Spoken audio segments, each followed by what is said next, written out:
I can't remember if it's a base din of 3 or if it's 10, and you know what, don't quote me because I'm not an expert in Geras. I'm not an expert in Geras. But get to somebody who's an expert in Geras and go get what's called a Geras l'chumra, which is like a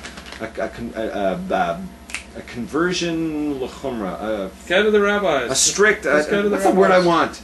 I don't know how to teach it in English. Particularly if you're hot, because there are a lot of hot Ethiopians. No. There's an extra conversion. I don't know how you say it in English. It's a chumrah. Chumrah. How do you say chumrah in English? A strictness. A stringency. A stringent. Yeah. But that doesn't even make sense. That's not the right word I want. Somebody there can help me teach this. They're 45 seconds behind. Don't worry about that. Okay, so it's called the Geras l'chumra, and you want to get this, and you just go through the motions, and you do it, and and then you get that's if you're in a question mark thing. And these Ethiopians basically could get themselves out of that situation by all of them getting a Geras l'chumra. Yeah, I mean, just have their little peepees pricked. No, just have them all, go through They've got to have their peepees picked in front of everybody, and then you're done. Okay, you're in. And I don't know why they don't do that. I don't know why they don't do that. Why do Ashkenazi Jews have so many diseases like Tay-Sachs? Tay-Sachs, because we've had hundreds of years of inbreeding. You know the answer to that. Hundreds of years of inbreeding amongst Ashkenazi Jews did not do us all that good. Yeah. First of all, we all look alike. I don't know if you noticed that. I can pick out an Ashkenazi Jew a mile away. Right? You cannot hide it. It's harder today, though, a little bit, because there's so much intermarriage. Yeah. There's so much intermarriage. A lot more raping. No, there's so much intermarriage, right, that it's getting really hard with, like, the young set, to tell if the person's, Ashki or not, Yeah. And they dress in goyish ways. No, and they get plastic no. I'm just talking about like plastic surgery. No, like just the face. I can pick out an Ashki Jew a mile away if they're a purebred Ashki. It's really hard with well, they're not really Ashkis anymore when they have intermarriage. Anyways, they're not really Ashkis, but whatever. But it doesn't do anything for us good looks wise. It causes Tay-Sachs, and I think personally, this is my own opinion. I think I spoke about this in my interview with you once. I think that hundreds of years of inbreeding has done tremendous damage amongst Ashkenazi Jews and has hindered their ability to think for themselves outside of the group herd mentality, to the point that it's very difficult for an Ashkenazi Jew to go against the grain. Okay? And they have a tremendous propensity to just follow what everyone else is doing, to the point that when somebody else does something slightly differently or goes against the grain, they can't handle it. They cannot handle it. And it just like short circuits all their things, and they feel like they're completely threatened, and they go nuts. And I talked about this because that's the situation with me and kids. Right? I said, hey, I'm not having kids. Ashki Jews are like, and I like short circuit their buttons. It's like, doesn't compute, what's he doing, and they can't handle it. And they're about to blow, it's like a machine, like, and I'm thinking that's because of inbreeding. I'm going to give them the benefit of the doubt, right? I'm going to give them the benefit of the doubt to Ashkis, and I'm going to say that this corruption in their thinking, this problem that they have, is due to as a result of, you can't marry your cousin and have your kids all marry their cousins and eventually expect nothing to be different upstairs. Okay, folks? That's the way it goes. There's a famous saying that the vice of the British underclasses is fornication, of the middle class is adultery, and of the upper class is incest. That's incest. Because all the upper classes, they're all into. Yeah, but that's incest. We're talking about inbreeding. It's not quite the same thing. No, inbreeding's not incest, but it's not incest. But they both start with the letters I and N. Yes, there's that. We have first cousins, not sisters. Yeah, so, we're not from Kentucky.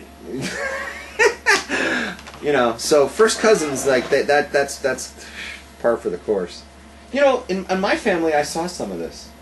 In my family, incest? Well, no, inbreeding. I saw it in my own lifetime. Huh. Well, I mean, like you see, like because they all came from the same village. They came from the same shtetl. In Poland, on my mom's side, and my mom's father married this woman. Well, my grandmother, right?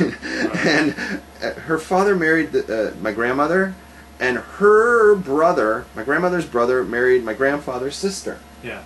And I was told, this is real common in that village. Like, it's all this family marries into that family, Yeah. and then like their kids all marry the next door neighbors, and they all switch off, and like you just do this round robin thing, and then eventually after like 5 or 6 generations, which the lifespan wasn't so long back then, maybe like 100 years or something, everybody's got the same grandparents, the same great grandparents, the same. Everybody's like with them, you can't get any fresh DNA anymore. Yeah. I remember the first time I walked into a room full of Jews, I was shocked. Why? Because we all look alike? Shorter than normal. Okay. Heavier than normal. Okay. And kind of like not really attractive. Really? Yeah, that was my impression. Like Ashkenazi Jews. Yeah, it was. Yeah. Okay. They weren't those good-looking. Israeli with big There's rifles. no such thing. There's no such thing as Israeli women, because Israeli women are from somewhere else. Right. I mean, there's either Ashki or Sfard or. Right. Right, but it was a shock. The first time I walked into a room full of Jews, I was just a tender lad of 26, 27. And they picked my pocket. They did not pick my pocket. It was a Friday night reform service. Who did you ban? Who did you ban? I banned 40 because he called James the Noahide a douchebag. You called James a douchebag? Yeah. That's no behavior for a Torah chat room. No, that's Pashnitz. Yeah, particularly when we don't know what your name is. So yeah, that's one of my problems with the internet. One of my problems with the internet. I was telling you about this last week off record. Is one of my problems with a lot of these blogs and stuff is you see cowards hiding behind anonymous accounts, and they're throwing mud at somebody, and trashing them, and in the worst perverted ways, hurting their good name, dragging their name through the mud, practicing character assassination, and we have no fucking clue who that person is. Yeah. Because they're named Anonymous 1 or Guest 2, right? We don't know who that person is. Yeah. But the other person who, we know who you are. The person who's getting trashed, we know who you are. In this case would be me, right? Or you, because everybody sees who we are. Yes. And some coward who hides behind Guest 40, right, can say anything they want. Yeah. And this is one of my problems with the internet. Yeah. I'm not saying that everybody should have to identify who they are. Yeah. But it would be nice before you start shooting your mouth off. Yeah. If we at least know where you live, what you look like. What are some of the topics that you cover in your famous essays, aside from topics we've already covered? Like I know you write in there about why you don't want to have kids. What are some of the other things you write about? There's themes to it. They're on MySpace. You're on MySpace. Yeah, I'm on MySpace. If you go to myspace.com/Rabbi Ravs, you can add me, and then you can read all my essays. I also have it in a book. I can send you in a manuscript form. They're all in a book. The themes to my is basically, I talk about there's a lot of problems in the Jewish community. There's problems in the Jewish community. There's no room. Everybody, I start off with the basics, and I say, first of all, you need to understand the Torah is the truth, and I prove it. I prove the Torah is the truth, which really needs to be done because nobody really sat down to spend the time to prove that this is the truth. Because if you don't know the Torah is the truth, the whole house of cards falls apart. Yeah. Because then the answer is, well, look, it's not even the truth, so it's just a fairy tale, whatever. You don't need to do all this. You don't need to. I needed to prove, hey, look, the Torah is the truth, and this is why I'm doing this. Yeah. My life's screwed up, right, because I don't fit in, and I don't have a wife, right? Yeah. But I'm doing it because the Torah is the truth. Yeah. I'm stuck, right? And then I talk about how, there's a big problems in the community where they don't have...